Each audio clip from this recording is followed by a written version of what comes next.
जिंदा है साफी, गोली भी खा के जिंदा है, जेलों में जाके जिंदा है।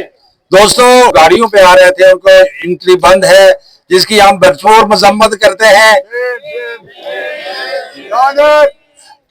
कराची प्रेस क्लब एक हाई पार्क है, या हर आदमी को आजादी हासिल है कि वो अपनी बात करे, आते हैं तो हम उसकी हमायत करेंगे और उसके साथ खड़े होंगे। कराची प्रेस क्लब में जर्नलिस्ट के जेर एहतमाम और एप्लिक जो हमारे मीडिया वर्कर्स की तंजीम है, उसके जेर एहतमाम एक एहतजाजी मुजाहरे का एहतमाम किया गया है। मैं तमाम दोस्तों का मशकूर हूँ कि वो मुश्किल यकजहती के लिए, और वो जो कत्ल किया गया है, जिसकी रियासत जिम्मेदार है, जिसकी पुलिस जिम्मेदार है, जिसकी सिंध हुकूमत जिम्मेदार है, उसके खिलाफ सरापा एहतजाज जो है, क्योंकि टाइम भी काफी हो गया है।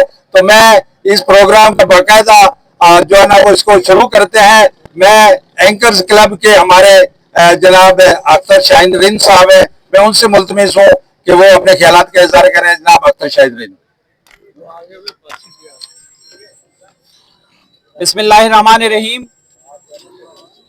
हमारे दो साथियों के मर्डर के खिलाफ हैसियत सदर एंकर्स कम्युनिटी भी बहुत ज्यादा गमज़दा है और इस मर्डर की शदीद अल्फाज में हम मजम्मत करते हैं। हर मुश्किल दौर में सहाफ़ियों को ही निशाना बनाया जाता है। जो इस तरह के मुल्ज़िमान हैं, लगता है कि उन्हें किसी कानून नाफिज करने वाले इदारे के का कोई डर खौफ नहीं है और वो आज़ादाना तरीके से ये सारे इस तरह के जो हमले हैं वो करते रहते हैं। हम नहीं जानते इम्तियाज मीर और तुफैल रिंद के कातलों को। अब मैं साफियों की बात और भी कहना चाहूंगा कि इस वक्त बिल्कुल लग रहा है कि कर्फ्यू का समय है। ये चारों तरफ रास्ते सारे बंद हैं और इस जैना मार्केट से भी और उधर से भी और साथी भी उस तरह से इकट्ठे नहीं हो पा रहे हैं शायद। लेकिन यहाँ बात ये कहना बहुत जरूरी है कि एक इस वक्त मुल्क में लहर चली है एंटी जर्नलिस्ट, एंटी मीडिया, और वो किसी न किसी शक्ल में मैनिफेस्ट हो रही है। नेशनल प्रेस क्लब पे जो यलगार हुई है चंद दिन पहले, वो इसका एक बहुत बड़ा नमूना है। तो यहाँ लगता ये है कि जो मीडिया है, आज़ादी सहाफत है, the ideal of free press या फ्रीडम ऑफ एक्सप्रेशन जो है वो इंक्रीजिंगली इल्यूजरी हो रहा है। बिस्मिल्लाहिर्रहमानिर्रहीम। मैं हमारे सहाफ़ी जो यहाँ पर अंदरून सिंध कत्ल हुए हैं, जिन्हें बेदर्दी के साथ कत्ल कर दिया गया, इस वक्त मैं हुकूमत के आला अफसरान को और हुकूमती वफ़द को ये बताना चाहता हूँ कि खुसूसन पूरे पाकिस्तान और खुसूसन सिंध का सहाफ़ी तमगा शुजाअत का जिसे दिया जाए। अगर वो ये समझते हैं कि इनकी आवाज़ को रोक लेने से आपने सारी बदख्यालियां और तमाम कुछ चीजें छुप जाएंगी, तो ये आपकी गलत फहमी है। इससे पहले भी बहुत से लोग आए थे जिन्होंने कौनों से मतलब है कि सहाफियों को अपने वो रोकना चाहा, जिन्होंने जेलों में डाल के किया। उसके बावजूद भी अल्हम्दुलिल्लाह अपनी को सहाफी बिरादरी ने रोडों पर आकर बेजबान के लिए भी कोशिश की और लेके दिखाया। और कितने सहाफी थे जिनको बेदर्दी के साथ कत्ल कर दिया गया, उसके बावजूद भी ये सहाफी हजरात आज भी मौजूद है, रोडों पे भी मौजूद है, अदालत में भी जिंदा है, जिंदा है। हमारे दो साथी जो कत्ल हुए हैं, ये चौथा या पांचवा नंबर है इनका। और अच्छा, इसमें खास बात यह कि 3 के करीब सहाफी तो घोटकी और सक्कर डिवीजन में कत्ल हुए, जहां सबसे ज्यादा खतरनाक सूरत हाल है। मैं जर्नलिस्ट प्रोटेक्शन कमीशन का मेंबर हूं। जब हम पुलिस से रिपोर्ट मांगते हैं तो वो रिवायती रिपोर्ट पेश कर देते हैं। तो वो ये कहते हैं कि जनाब किसी ने इकरार कर लिया या अदालत ने रिहा कर दिया या गवाह पेश नहीं हुए। तो उसका नतीजा ये निकलता है कि मुल्जिमान जो है सजा नहीं पाते। असल बात यह है कि ये जो मसला है, ये लिंक है हालात कार से। इंटीरियर सीन में तो एक बड़ा मसला यह है कि जिस आदमी का मसला आता है उसके बारे में कह दिया जाता है ये सहाफी नहीं है। तो ये सहाफियों का कत्ल जो है ये आजादी सहाफत पे हमला है। मगर हम जब सहाफियों के तहफ़्फ़ुज़ की बात करेंगे तक जॉब सिक्योरिटी नहीं होगी। सहाफी के कत्ल का मतलब है गुंडागिर्दी बंद करो। तमाम दोस्तों का तहे दिल से शुक्रगुजार हूँ।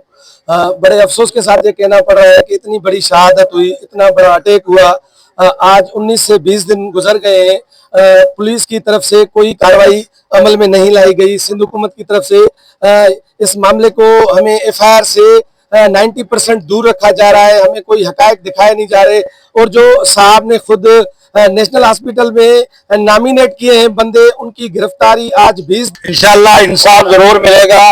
और हमारी कातलों की गिरफ्तारी के लिए यहाँ जमा हुए हैं।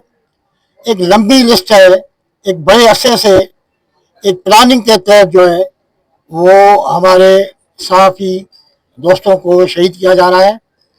अब मसला ये है कि अगर साथ वो आम शहरी भी समझे तब भी अब उनके कातलों को तो गिरफ्तार होना चाहिए, अदालतों को अपना किरदार अदा करना चाहिए और पुलिस को अपना किरदार अदा करना चाहिए।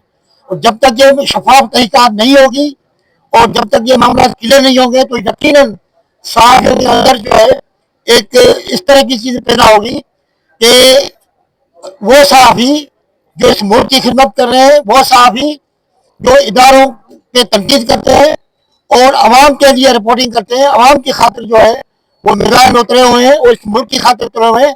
अब उसमें जब डिप्रेशन आएगी तो फिर इस मुल्क का क्या होगा। तो यकीनन हुक्मरानों को इस तरफ तवज्जो देनी चाहिए। अगर सहाफ़ी को आप खास इज्जत नहीं देना चाहते तो मरतबा आम इंसान को समझे, कम से कम आम शहरी के तौर पे जो उनके हक है उनको देने चाहिए। अब जो बहुत खतरनाक पहलू है वो ये है कि बाकायदा मक्तल गा रहा है और उसके बाद मैं ये समझता हूँ कि एक मनसूबाबंदी के तहत सिंध को भी उसके मुमासिल करने की कोशिश की जा रही है और खास आने की कोशिश करते हैं। उसके साथ साथ इन्वेस्टिगेशन इस पर सिर्फ एहतजाज करके उसकी भूल है और इवन के हुकूमत मुतलबा करना चाह रहे हैं कि पीएफजे की जानिब से आप सिर्फ एहतजाज की कॉल नहीं दी जाएगी बल्कि उससे बढ़ के किया जाएगा। और उससे पहले हुक्मरान और पुलिस जो है वो अपना ना सिर्फ किबला दुरुस्त करे, जो कातिल हैं उनको फौरी तौर पर गिरफ्तार कीजिए, प्रॉपर इन्वेस्टिगेशन की जाए, उसको शेयर किया जाए पीएफजे के साथ। बसूत दीगर हम जो है अगला लाएबल का ऐलान करने में बिल्कुल आजाद होंगे। शुक्रिया। का कत्लेआम बंद करो, का कत्लेआम बंद करो, बंद करो। बिल्कुल जावेद चौधरी साहब ने बिल्कुल बजाय अपने सहाफियों को कत्ल करने के लिए और आम शहरी को कत्ल करने के हवाले से इसके पीछे पूरी एक कहानी होती है और उस कहानी को बिल्कुल जो है ना वो खराब करने की कोशिश की जाती है। पूरे पाकिस्तान में सहाफियों के खिलाफ जो पैका के तहत मुकदमा दर्ज किए गए, हमारे यहाँ दोस्त हैं, हमारे ये बाबू रजाक साहब हैं, इनके खिलाफ भी एक मुकदमा हुआ है, हम इसकी भी मजम्मत करते हैं। और जितने भी सहाफियों के खिलाफ इस वक्त पूरे पाकिस्तान कराची समेत पूरे पाकिस्तान में जो पैका और दूसरे जो माफिया की तरफ से जो मुकदमा दर्ज किए गए अब उनकी भरपूर मजम्मत और उन तमाम इदारों को बता सके कि आखिर सिंध और पाकिस्तान में बसने वाले इन कलम के मजदूर साथियों ने ऐसा कौन सा गुनाह किया है जिसकी पादाश में इनको मौत के घाट उतारा जा रहा है। पाकिस्तान में अब तक चारों सूबों को मिलाकर 200 से ज्यादा जर्नलिस्टों को बेदर्दी से, मगर किसी एक जर्नलिस्ट के कातिल को अब तक सजा नहीं मिली। यानी इन तमाम कत्लों के पीछे हुक्मरानी करने वाले वो तमाम चेहरे मुलविस हैं। इन तमाम कत्लों के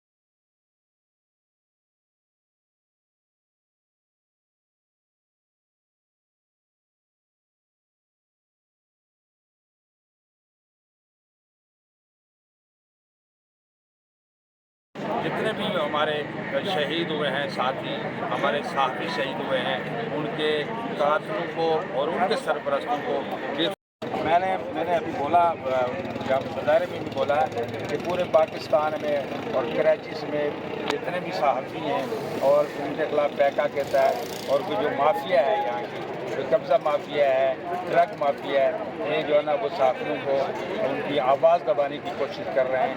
रज़ाक बापू के खिलाफ भी इसी सिलसिले की एक कड़ी है कि उनके साथ भी जाती हुई है। हम उन तमाम कुव्वतों को जो इस साजिश में शामिल से जो इनके खिलाफ साजिश कर रही है, इनके खिलाफ मुकदमा दर्ज कर रही हैं, उनसे उनको मुतनबा करते हैं कि वो अपनी हरकतों से बाज आ जाएं और सहाफ़ियों को तहफ़्फ़ुज़ देने में कराची यूनियन के साथ